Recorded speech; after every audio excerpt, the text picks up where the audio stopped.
This is Kunle Amzat Studio, Agidigbo 88.7 FM. Welcome to News Around the World.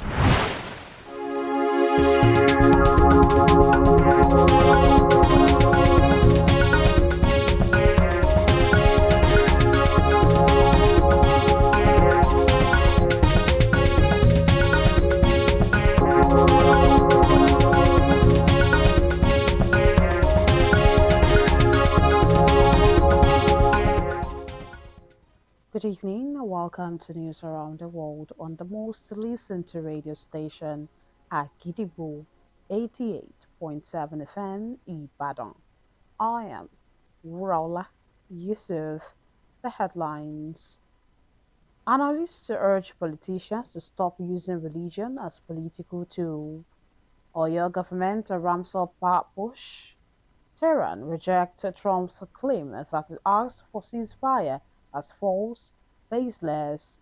Supreme Court justices skeptical about Trump birthright citizenship order. DR Congo declares a national holiday after reaching World Cup for the first time in 52 years. Now the details. A socio-political analyst on Agidigbo FM radio, Comrade Femba Balola, has called on politicians to refrain from using religion to manipulate people and sow discord, saying it is a root cause of banditry in Nigeria. Speaking on the People's-Oriented program Shokanwa today, Comrade Babalola warned the people against being brainwashed by politicians who prioritize their interests. When you look at what is happening in Nigeria today, you will see that we are using religion to decimate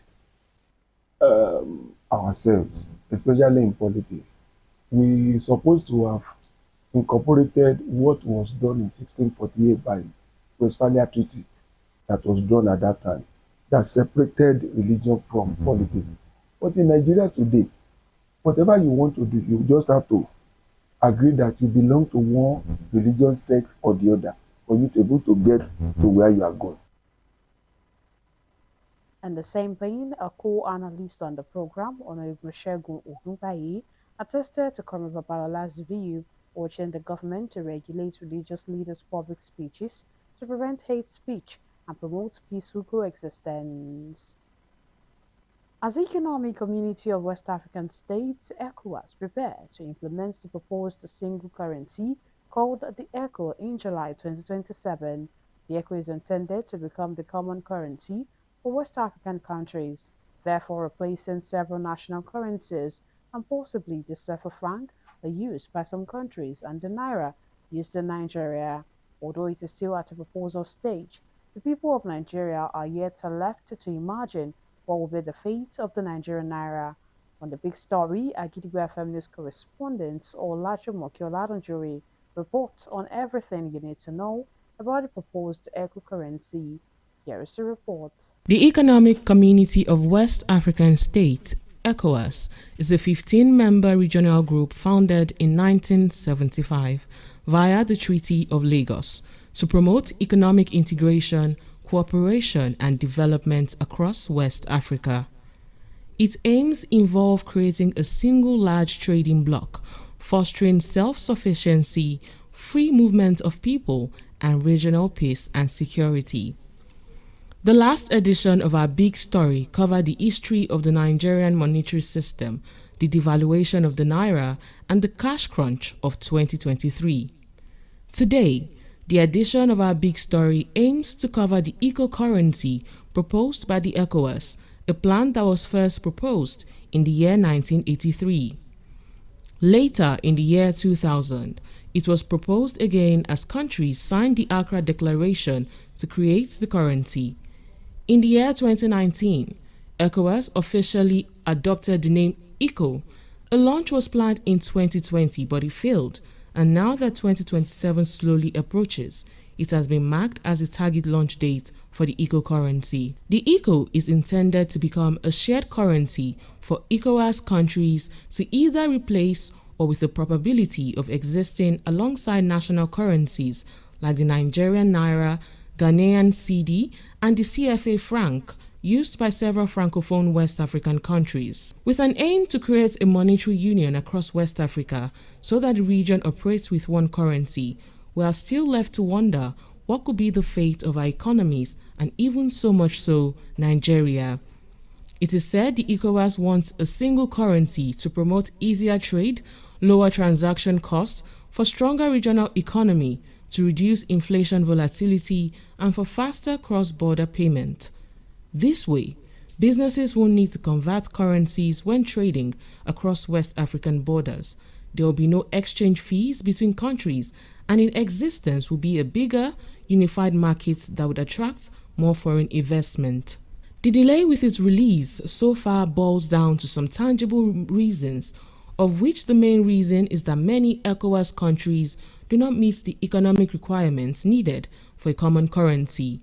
These requirements include low inflation, controlled government debt, stable exchange rates, and limited budget deficits. Some of the lesser issues playing a part in the delay is a result of political disagreement, economic differences between countries, currency instability, and institutional readiness. But in all of this, and even as we wait, we need to ask a fundamental question. Will Nigeria lose the naira? And if we do, how far will that affect our Nigerian economy? When we are using like kobo, coins, then you can use 50 naira to buy a lot of things. 20 naira then can buy a lot of things that will fill this bag. But now, 1,000 naira, your husband will count 1,000 naira give you. It will not even go anywhere. It's not about changing the currency, the color, or the paper. Or it's not what we are after. What we are after is the value of the money. We can't say for sure, as there's been no official announcement that Nigeria will scrap the naira immediately when the eco launches. In fact, adoption of the eco currency would likely be gradual and depend on economic readiness. But some scenarios discussed include the eco running alongside national currencies first, and then a gradual replacement over several years.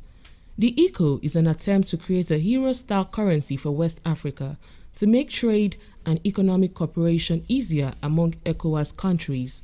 We can only cross our fingers and hope this project would favor our economy. Keep your fingers crossed and your hearts ready for the next edition of our big story. Olajumoke Oladunjuye, Agidigbo FM. The Oyo State government has intensified efforts to reposition its electricity sector, leveraging recent legal reforms and fresh investments aimed at boosting power supply and driving economic growth of the state. The State Commissioner for Energy and Chairman, Oyo State Electricity Regulatory, Professor Daoud Shagodoyin, made this known while outlining the administration's achievements in the energy sector during a press briefing held at the Governor's Office, Secretariat, Agodi, Ibadan. Briefing journalists during a press conference that was jointly organized by the Ministry of Energy and Oyo State Electricity Regulatory Commission, Professor Daoud Shagodoyin described the Electricity Act as a major turning point that has empowered states to generate, transmit, distribute, and regulate electricity within their jurisdictions, and further reviewed that the state has begun opening its electricity market to private investors. We've conducted a study. We know that in our state, the minimum electricity required for economic growth is about 520 megawatt minimum. Right now, what we have now is just 182, which is not even stable. It's between 150 and 182. Now, which means we're having less than 25% of what is required minimally. Now, His Excellency now has actually invested on a 12 megawatt Ibadan independent gas project, which if added to our 182 will give us about 194. The Commissioner also highlighted key initiatives aimed at improving power supply, including the electrification of critical infrastructure such as government institutions. Also responding to criticisms describing state power projects as failed, Professor Shagodoyin dismissed such claims, stating that the 11 megawatt IPP had been completed and partially operational. Among the attendants included the Chief Press Secretary to the Governor, Dr. Sulaiman Olaniwaju, alongside top officials from the Commission and the Ministry of Energy. Now it is time to link up with our United Kingdom studio for the foreign news. News from Williamsburg Studio at Gidigbo FM. United Kingdom. I am Olushola Damilola. Iran is considering whether British bases are not legitimate targets in the ongoing Middle East conflict. Said Ali Musavi, the Iranian ambassador to the United Kingdom, appreciated the UK's non-involvement in what he described as criminal act of the American side. Musavi, while speaking to journalists, said Iranian military authorities will decide appropriately what course of action it will take, claiming that any decision depends on UK activities. According to him, the United Kingdom has been allowing the United States to use our effort to launch operations against Iran, something the ambassador described as being very unfortunate. The latest warning from Iran comes despite Sakir Starmer on Tuesday ruling out putting British troops on the ground in Iran, as insisted the UK will not be dragged into Donald Trump's escalating war in the region. Extra British troops being sent to the Middle East will help the United Kingdom allies to defend their skies against Iranian attacks, according to UK Defense Secretary John Healey. UK will deploy the Sky Cyber Defense Missile System in Saudi Arabia, Qatar, Bahrain, Kuwait, Cyprus, and Jordan. While Mr. Healey did not give details on the exact numbers of troops being sent, it is understood that the fresh deployment will bring the UK's military presence across the Middle East to around 1,000. And that ends the news from Williamsburg Studio at Gidigbo FM. United Kingdom, I am Olushola Damilola. Welcome back. We shall also be moving to our Maryland studio, United States, for more foreign news. News from Kule Amzat Studio at Gidigbo FM, United States. I am Oluwatosi Soya. Prime Minister Keir Starmer said on Wednesday that the global instability caused by the Iran war means Britain should pivot to focusing on closer economic and defense ties with Europe, following repeated criticism from U.S. President Donald Trump. Starmer said building stronger relations with Europe would be at the center of a summit with the European Union in the summer, as he warned the consequences of the Iran war would last for a generation. Trump has repeatedly insulted Starmer, calling him cowardly because of his unwillingness to join the U.S. war on Iran, saying it was no Winston Churchill, and describing Britain's aircraft carriers as toys. In a sign that British foreign policy was shifting away from the United States, traditionally its closest ally, Starmer said he saw his country's future being more aligned with Europe. The U.S. Supreme Court is set on Wednesday to consider the legality of President Donald Trump's directive to restrict birthright citizenship in the United States, a contentious plan tied to his efforts to curb immigration that would upend the long-held understanding of a key constitutional provision. Trump plans to attend the arguments according to his official schedule. The justices will hear argument in his administration's appeal of a lower court's decision that blocked his executive order directing U.S. agencies not to recognize the citizenship of children born in the United States if neither parent is an American citizen or legal permanent resident, also called a green card holder. It is believed that Trump would become the first sitting president to attend argument before the Supreme Court. Limiting who qualifies for citizenship at birth is a top priority for the Republican president, who issued the order last year on his first day back in office as part of a suite of policies to crack down legal and illegal immigration. Critics have accused him of racial and religious discrimination in his approach to immigration. And that ends the news from Kule Amzat Studio at Gidigbo FM, United States. I am Oluwatosi Soya. And now the exciting world of sports. Authorities in the Democratic Republic of Congo have declared today a public holiday after the national football team qualified for their first World Cup in 52 years, as the Leopards have reached the finals on Tuesday when Axel Tuanzebe's extra-time goal gave them a 1-0 win over Jamaica in the playoff. DR Congo's Ministry of Labour and Employment said that as a result of the historic victory, the nation could have the day off work to celebrate in unity, fervor, and national pride. The Central African nation has only played in the World Cup once before, in 1974, when the country was named Zaire, as Tuesday's match was an intense affair, with former Manchester United player Tuanzebe only breaking the deadlock in the 100th minute. Deputy government spokesperson Jean Morris said in a post on X that Leopards stepping up for Africa is a congratulations, and DR Congo should go make the continent proud on the world stage, being the 10th African nation to reach this year's expanded World Cup finals, jointly hosted by the US, Mexico, and Canada. DR Congo's first match will be against Ronaldo's Portugal and the US city of Houston on 17 March, and will also play Colombia and Uzbekistan in the group stages. To wrap up the news this evening, here is a recap of the headlines.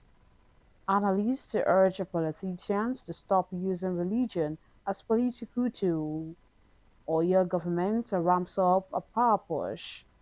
Tehran rejected Trump's claim that it asked for ceasefire as false and baseless. Supreme Court justices skeptical about Trump about to rise as citizenship order.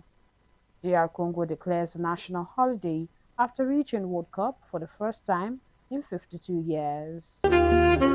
Don't forget that you can listen to us live on our website www.agidigbo88.7fm.com. You can also download our mobile app on Google Play Store and iOS. Simply search for Agidigbo 88.7 FM. Follow us on Facebook at Agidigbo 88.7 FM, on Twitter and Instagram at Agidigbo 887 FM, and subscribe to our YouTube channel. If you have news stories and tips for us, contact our newsroom on 070-8714-4865 or send us a mail on newsroom@agidigbo887fm.com. And before we go this evening, here is a quick tip.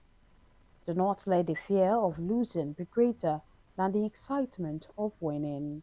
Finally, we have come to the end of the news around the world on the most listened to radio station at Gidigbo 88.7 FM Ibadan.